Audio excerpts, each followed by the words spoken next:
think we should hold up this side by side of board books and scary horror books. It just goes to show the difference in the books you can be reading.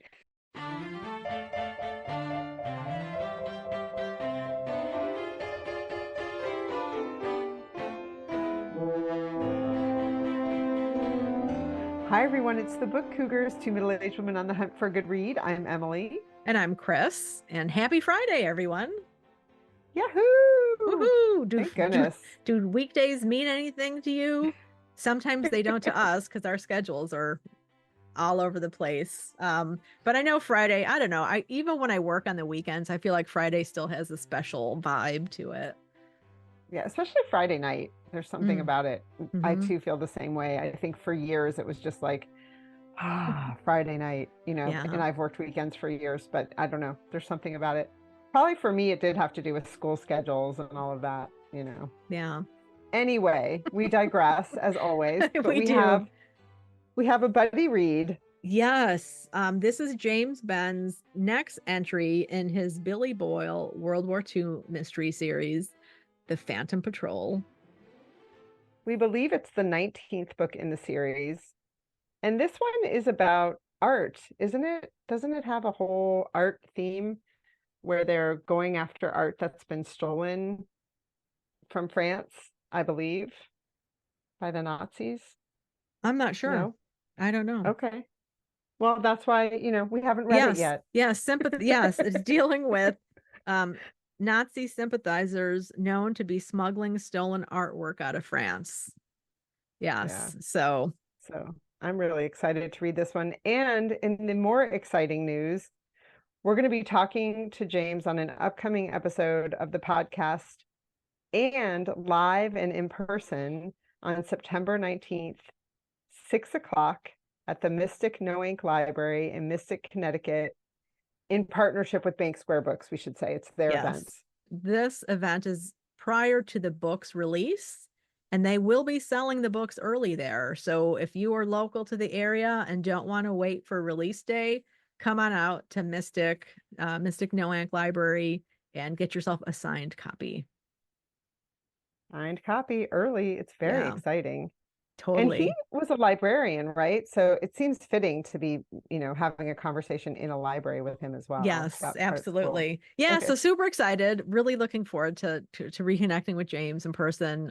Because the first time we had an event with him, it was a multi-author event, and there just wasn't time to chat a lot. Even though we did all go out to dinner afterwards, it was kind of hard to hear over the table, and it, So I do want to ask him, long story short, about his library career. Yeah. I'm excited to hear all about that. Same. And now he's been an author for so long. I mean, maybe as long as his library career. We'll have to ask that question. I don't know. He's done so much publishing. Yeah, he has. And so I'm starting this tonight.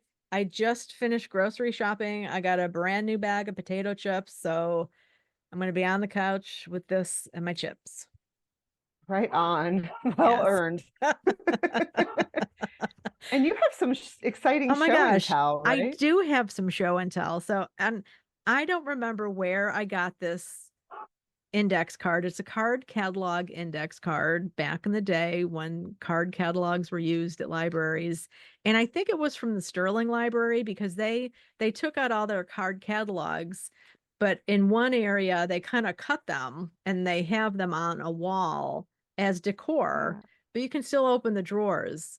And I believe that's where I found this card catalog for a book called Due to Lack of Interest, Tomorrow Has Been Canceled. And I just cracked up over that. 1969. Yes. Wow. Yeah. So and that was years ago that I grabbed this. People leave notes in those cabinets, the drawers, I should say. They leave notes, but there were some random cards, and I had to take this because I was like, one day I'm going to read that book. It's autobiographical, and I went to the Institute Library today in New Haven, and here is a copy of that book. Wow. Yes. So it is. And what does it say in the bottom? Oh, I'm sorry. Oh, no, it's okay. Yeah, Due to Lack of Interest, Tomorrow Has Been Canceled by Irene Campen, and it says the story of a woman's return to college. So Oh, interesting. I think it was in the mid to late 1940s. She was a senior in college and she left to get married. And then 25 years later, I don't know if she got divorced or her husband died or what the story is. She wants to go back to college and get her degree. And she's like 45.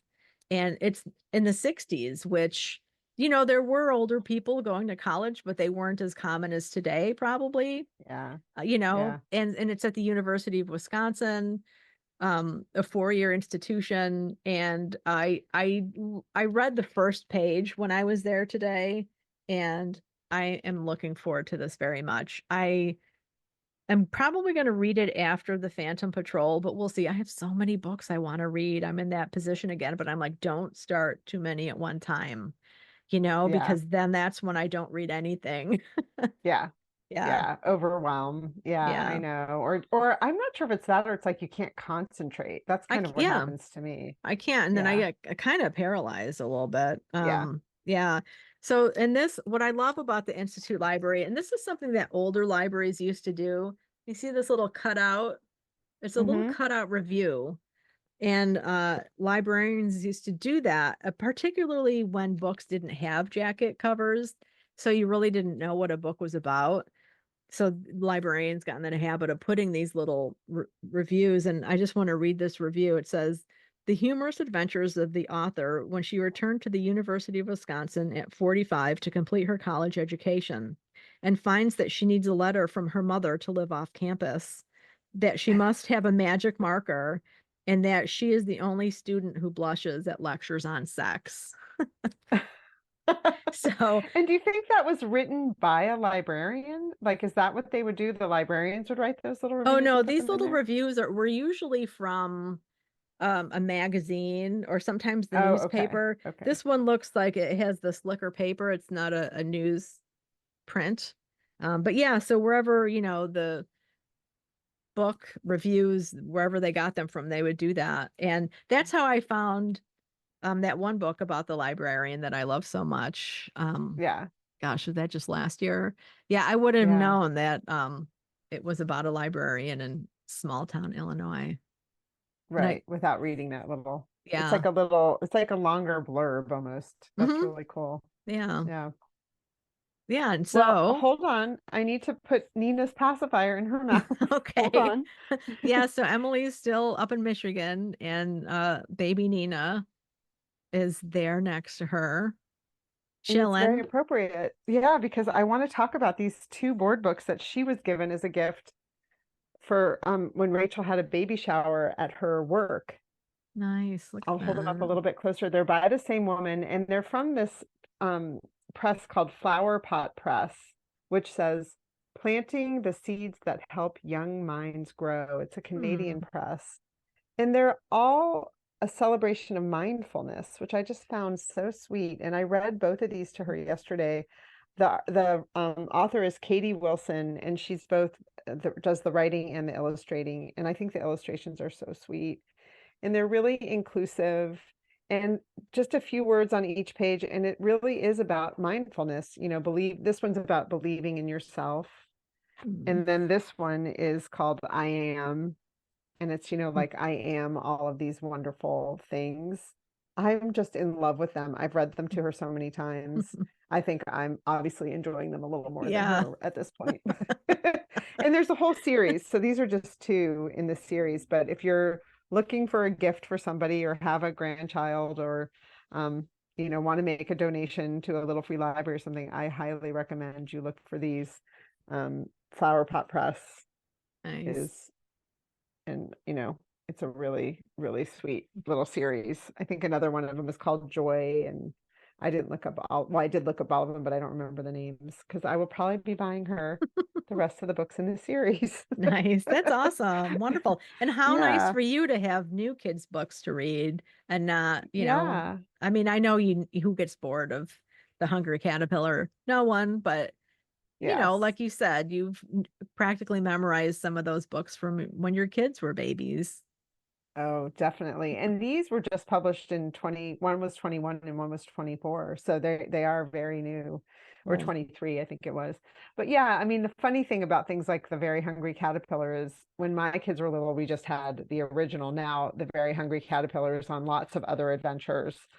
So I've yes. read some of those, and those are by Eric Carle. And on episode 214, which drops on Tuesday, Chris and I were just talking about Eric Carle because there's a museum in Massachusetts that we'd love to go to that features Yeah, his yeah, it's illustrations. yeah, And children's book museum. And then I don't know if you saw on social media recently in our library here in Guilford, Connecticut, an artist recently had an exhibit of her work and she did sea glass art. And one of the pieces that she did was of the little hungry caterpillar in sea glass. So, you know what, I'll pop that in here just so yes, people can see it because it's just, I just love people's creativity and taking a favorite yeah. kids book like that is a lot of fun. There were a lot of literary references in that art exhibit. I got to see that before I left, and I'm so glad I did. We have Yeah. in the downstairs of the Guilford Library, there's a long hallway, and they have a rotating exhibit of local artists. I always Yeah. stop there on my way in or Yeah. out. It's really Yeah, lovely. It's always interesting art too. It's always something different, it feels like. yeah, Yeah. yeah. Well, talk about something different that feels different as well. We're moving from board books to horror. I just want to I just want to let There's a everybody segue for you. yeah. I just want to let everybody know about this book that's coming out October 1st. American Scary. A History of Horror from Salem to Stephen King and Beyond by Jeremy Dauber. And a history of American horror. So he's talking about literature and movies. I believe there's some movie action in here just from when I've been flipping around. So if you like to read scary stuff this time of year, which we are approaching that time of year when people tend to like scary stuff or dark things. And if you like nonfiction, that might be one to add to your list. So I just wanted to give it a shout out now if you are that type of reader, so you could put it on your TBR. Right on. So, what are you all reading? Let us know Yes. down below.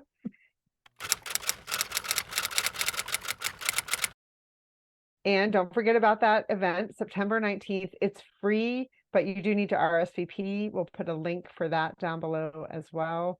I think it's at 6 o'clock, and I believe that's a Thursday night. I'm pretty It is. sure. I think it is. Check your, Yes. yeah, And if you're not, if you can't come to the event, we realize we have people who are listening who are not in Connecticut. And if you're interested in his book, do pre-order it. That always helps an author and a publisher as well. indeed. Yeah. I think it's hilarious. I think we should hold up this side by side of board books and scary horror books. It just goes to show the difference in the books you can be reading. Yes. Yes, exactly. We need variety in life, right? That's right. That's Yeah. right. All right, everybody. We wish you lots of happy Happy reading. reading.